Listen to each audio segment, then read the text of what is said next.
생각이 과거에 있는 것이 후회이며 미래에 가 있는 것은 걱정입니다. 생각의 두 가지 육식동물은 우리의 마음을 병들게 합니다.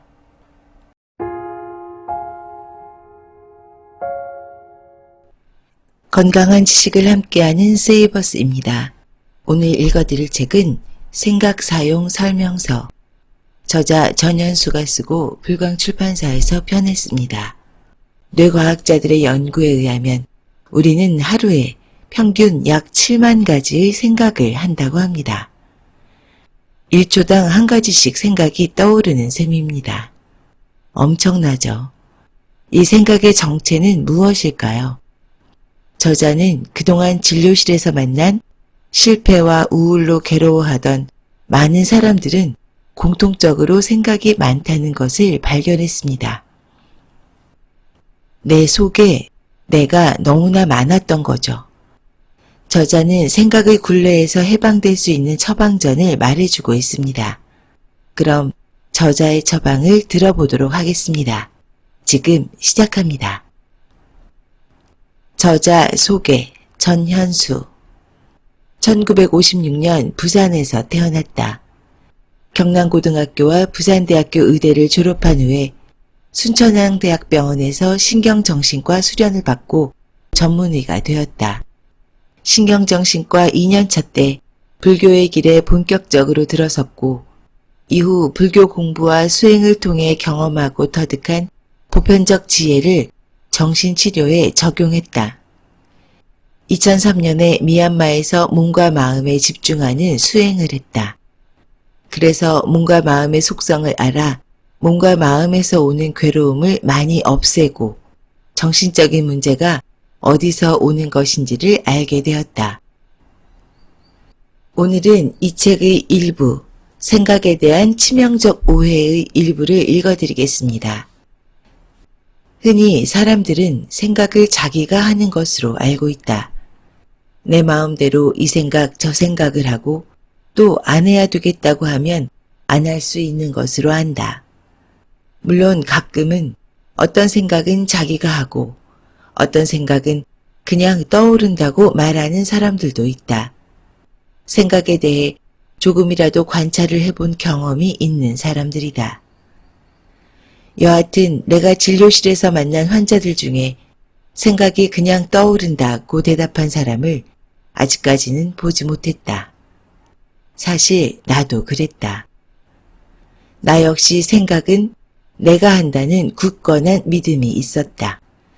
때문에 생각이 나에게 그 정체를 드러냈을 때 그 놀라움은 이루 말할 수 없었다. 하지만 결론부터 얘기하자면 생각은 내 노력이나 의지하고는 아무 상관이 없이 일어난다. 물론 처음엔 의심이 들어서 정말 그런 것인지 계속 생각을 관찰했다. 관찰의 반복을 통해서도 사실은 변하지 않았다. 이렇게 순간순간 몸과 마음을 관찰하는 습관은 지금도 계속되고 있다. 생각을 포함한 마음의 작용은 매우 빨라서 자세히 관찰하지 않으면 있는 그대로 알기 어렵다. 마음의 작용은 생각의 형태를 취하기도 하고 느낌이나 감정으로 나타나기도 하고 저것이 무엇이구나 하는 것을 아는 인식으로 나타나기도 하고 의지나 의도의 형태로 나타나기도 하고 전반적으로 파악하고 의식하는 것으로 나타나기도 한다. 이렇게 나타나는 양상은 달라도 마음이 작용하는 속성은 똑같다. 순간적으로 자세히 관찰해보면 다 떠오르는 것이다. 왜 생각이 문제인가? 정신과 환자들이 공통적으로 보이는 특성 중에 하나가 바로 생각이 많다는 것이다. 사람에 따라, 병에 따라 생각의 내용은 각기 다르지만 모두 생각이 많다. 강박증 환자의 경우 이 생각은 터무니없는데 하고 생각하면서도 그 생각을 멈출 수 없다.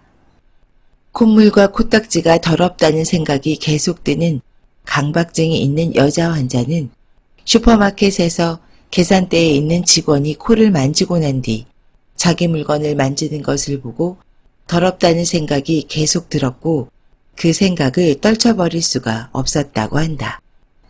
불안증이 있는 경우 불안한 내용의 생각이 자꾸만 든다. 망상이 있는 경우 망상과 관계되는 생각이 자꾸 든다. 생각이 적은 환자는 아직 보지 못했다. 정신과 환자들이 생각이 많은 이유는 그들이 병나는 과정을 보면 알 수 있다. 살아가면서 힘든 일에 부딪혀 자신의 힘으로도 해결을 못하고 혼자서 끙끙 고민만 하다가 병이 난다. 병이 나는 과정에서 생각을 많이 한다. 실제 문제를 해결하는 데 도움이 되지 않는 혼자만의 생각을 많이 하다가 병이 나고야 만다. 정신과 환자뿐만 아니라 정신적인 고통이 많은 사람들을 봐도 생각이 많다. 정신적인 고통이나 문제는 생각과 밀접한 관계가 있다.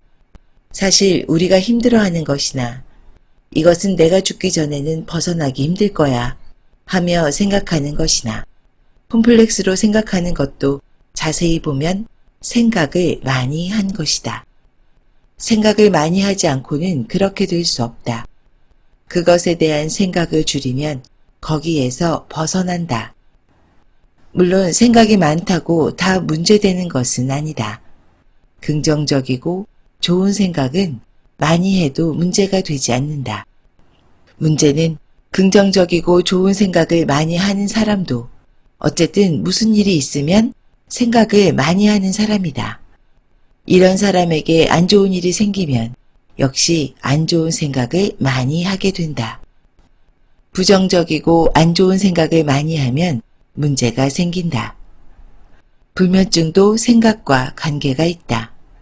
잠을 못 자는 사람들 이야기를 들어보면 대부분 생각을 골똘히 하다가 잠을 잘 수 없게 되었다고 한다. 불면증의 시작은 생각이 많은 것으로부터 시작된다. 생각을 줄이면 줄인 만큼 편안해진다. 생각을 줄여 정신적인 문제에서 벗어날 수 있다. 40대 초반 남자 환자는 평소 건강에 문제가 없던 직장 동료가 사무실에서 쓰러져 갑자기 죽고 난 뒤부터 문제가 생겼다. 사무실에 들어가기가 싫고 사무실에 있을 때 가슴이 철렁 내려앉는 것 같고 식은땀이 나고 가슴이 뛰는 신체적인 증상이 생겼다. 아무 문제가 없던 사람이 그랬으니 나도 그럴 수 있겠다는 생각이 자꾸 들었다. 그런 생각 속에서 2, 3개월이 지난 어느 날 등에서 식은땀이 나고 호흡이 가빠져 금방 죽을 것 같아 가족들에게 응급실에 데려다 달라고 하여 응급실로 갔다. 응급실에 도착했는데 신기하게도 아무렇지 않았다. 필요한 검사를 했을 때 정상이었고 혈압과 맥박도 정상이었다. 그래도 안심이 안 되어 그 후에 심장 정밀 검사를 하였는데 역시 정상이었다. 정신과 진료를 받아보는 것이 좋겠다는 권유를 받았지만 차일피 미루다가 몇 달 만에 나를 찾아왔다. 스스로 공황장애인 것 같다고 말하면서 사무실에 있을 때 주로 그런 증상이 나타난다고 했다. 성격이 참을성이 적고 다혈질이라고 했다. 나도 진단 후 공황장애로 생각한다고 말하고 환자가 염려하는 것은 환자의 생각일 뿐 실제로는 절대 일어나지 않으니 걱정하지 말라고 말했다. 그리고 불안을 다스리는 약과 불안이 있을 때 자율신경계에 나타나는 현상을 다스리는 약을 같이 복용하면서 불안한 생각이 일어날 때마다 생각을 멈추는 것이 중요하다고 이야기해 주었다. 현재 이 순간 1초 이전으로도 이후로도 가지 않는 것이 약을 복용하는 것 못지않게 중요하다고 일러주었다. 우리 마음은 순간적으로 어느 한 곳을 향해서 가는데 마음이 현재에 있으면 걱정하는 쪽으로 갈 수 없다. 그리고 마음이 어느 한쪽으로 가면 그쪽으로 길이 나서 쉽게 그쪽으로 가게 된다고 마음의 원리를 간단히 설명해 주었다. 환자는 약을 먹으면서 내가 말한 것을 꾸준히 실천했다. 환자는 미래에 대한 생각을 멈추려고 노력한다면서 상태가 점점 호전되고 있다고 했다. 사무실에서 과거와 같은 생각이 들려고 하면 다른 생각을 하거나 사무실을 왔다 갔다 하면서 그 생각에서 벗어난다고 했다. 규칙적으로 운동하고 생각을 바꾸고 세상을 긍정적으로 보고 현재에 집중하니 거의 증상이 일어나지 않는다고 하여 이때부터 약을 점점 줄이기 시작했다. 환자가 올바른 노력을 하여 좋아지면 그만큼 약을 줄여도 좋은 상태가 유지된다. 환자는 마음을 편히 먹고 있다고 했다. 환자는 정신 건강을 회복하는 올바른 노력을 계속했고 치료한 지 6개월 후에 약을 먹지 않고도 괜찮아졌다. 모든 것이 마음에 달려있다는 것을 깨달았다고 하며 여유 있게 웃었다. 요즘은 그냥 웃으면서 지낸다고 하였는데 아주 행복하고 건강해 보였다. 생각을 줄이면 줄인 만큼 편안해진다. 정신적인 문제나 고통이 줄어든다. 그래서 치료의 초점은 부정적인 생각이 처음 일어날 때 그것을 알아채서 놓을 수 있도록 하는 데 둔다. 생각이 일어날 때 알아차리고 다시 현재로 돌아오는 것을 훈련해야 한다. 생각을 멈추는 힘. 시대를 앞서가는 스티브 잡스의 독창성이 그가 체험한 명상 경험에서 나왔다고 하여 명상이 더욱더 사람들의 관심을 끌었다. 명상의 본질이 알려지기 전에는 명상을 현실과는 동떨어진 그 무엇, 신비한 것으로 생각하는 사람들도 많았다. 각 분야의 전문가들, 특히 정신과 의사나 심리치료자들이 명상을 실제로 하고 또 과학적으로 연구하면서 명상의 본질이 대중들에게 알려지기 시작했다. 명상의 형태나 내용은 명상을 하는 사람에 따라서 다를 수 있지만 명상의 본질은 현재에 집중하는 것이다. 주로 몸과 마음에서 현재 일어나는 현상에 집중한다. 그 중에서도 특히 호흡에 집중을 하는 경우가 많다. 그렇게 몸과 마음에서 일어나는 것에 집중함으로써 몸과 마음의 본질, 나아가서 사물의 본질을 알게 된다. 명상은 집중 대상이 언제나 있다. 대상에 집중하면서 우리가 알게 되는 것은 대상의 속성이나 본질이긴 하지만 부가적으로 생각의 속성도 알 수 있다. 명상을 처음 해보면 대상에 집중이 잘 되지 않는다. 그 이유는 생각 때문이다. 명상의 대상에 집중하려고 하는데 자꾸 다른 생각이 난다. 명상을 하기 전에는 우리가 그렇게 생각을 많이 하는 줄 모른다. 명상을 처음 시작한 사람들이 하나같이 하는 이야기는 내가 이렇게 생각을 많이 하는 줄 몰랐다는 것이다. 평소에 생각을 많이 하는지도 모르고 또 생각의 영향을 받는지도 모르다가 명상을 통해 그것을 알게 된 것이다.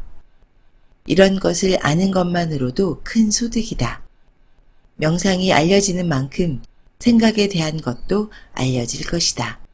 생각의 속성이 어떤 것이고 우리에게 어떤 영향을 주는지, 생각을 어떻게 다스릴 수 있는지 등등을 명상을 통해 알 수 있다. 생각은 한 번에 두 곳으로 갈 수 없다. 명상은 실제를 보는 훈련이다. 그래서 명상을 하면 정신 건강이 좋아진다. 명상을 잘못 이해하는 사람은 명상을 현실과는 동떨어진 것이라고 생각한다. 간혹 정신과 의사들도 명상을 잘못 이해하여 환자들이 명상을 한다면 정신 건강이 나빠진다고 염려하는 경우도 있다. 명상은 실제 벌어지는 일을 있는 그대로 보는 훈련이다. 그래서 명상을 하면 지혜로워진다.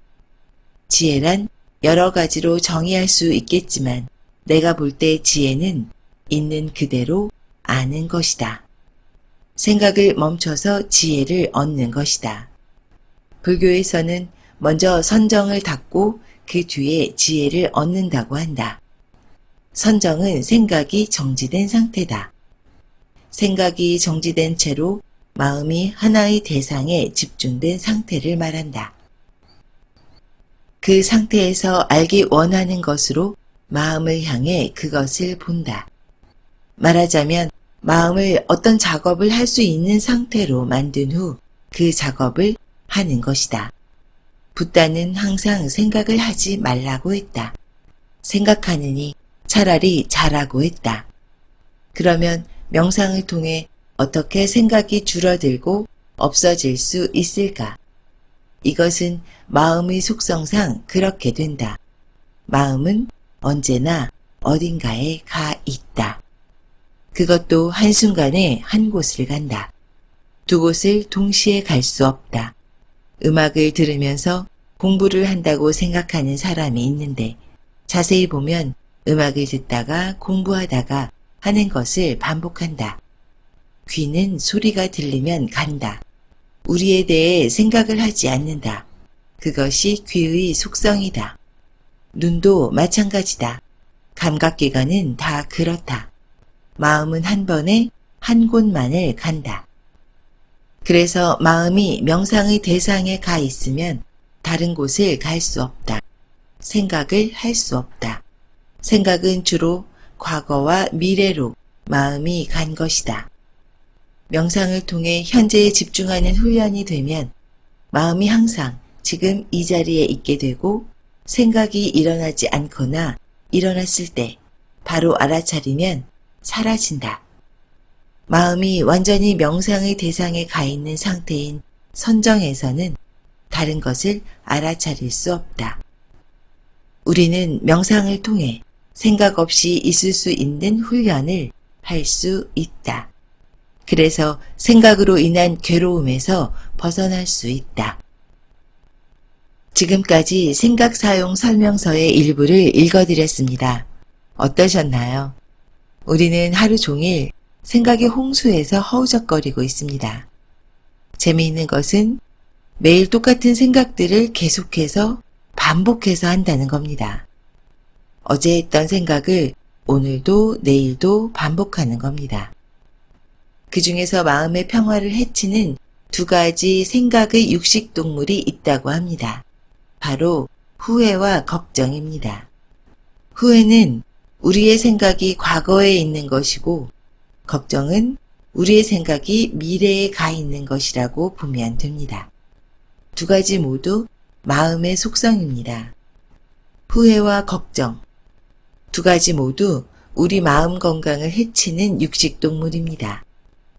우리를 후회의 늪으로 빠뜨리는 문구가 바로 뭐뭐 했어야 했는데 라는 문구죠. 과거를 변화시킬 수 없는데도 다시 과거 속에서 사는 겁니다. 과거를 오롯이 다시 경험하는 겁니다. 걱정도 마찬가지입니다. 아직 오지 않은 미래에 대한 두려움을 현재로 가지고 오는 겁니다. 그럼 어떻게 해야 할까요? 바로 현재에 머무는 것입니다. 명상의 근본 목적이기도 하죠. 그럼 어떻게 현재에 머물 수 있을까요? 저도 명상을 많이 시도해 보았는데요. 솔직히 쉽지만은 않은 것 같습니다. 개인적으로 저만의 명상 시간을 갖고 있습니다. 가부좌를 틀고 하는 정식 명상은 아닙니다. 출퇴근 시간에 머무는 버스 안이 명상의 공간입니다. 이 시간 동안 느리고 깊은 호흡을 하려고 합니다. 저만의 버스 명상이라고나 할까요? 물론 계속해서 생각에 방해를 받습니다. 그러면 다시 호흡에 의식을 집중하려고 합니다. 매일 3-40분씩 이런 시간을 갖고 있습니다. 자신을 위한 마음 훈련 시간이 있으시면 좋겠습니다. 다시 말씀드리지만 명상의 시작과 끝은 바로 호흡입니다. 현재에 머물 수 있는 가장 좋은 방법입니다. 잠시 호흡에 집중하는 것만으로도 생각을 멈추실 수 있고 건강해지실 겁니다. 전현수 원장님의 책은 시종일관 쉬운 언어로 친절하게 써내려가고 있습니다. 유튜브에 마음 테라피라고 검색하시면 저자의 강의도 들으실 수 있습니다. 어려운 내용을 알기 쉽게 설명하는 모습에 저자의 깊은 내공을 느끼실 수 있을 겁니다. 꼭 한번 보시길 권유드립니다. 지금까지 건강한 지식을 함께하는 세이버스였습니다. 여러분의 건강한 삶을 응원합니다. 감사합니다.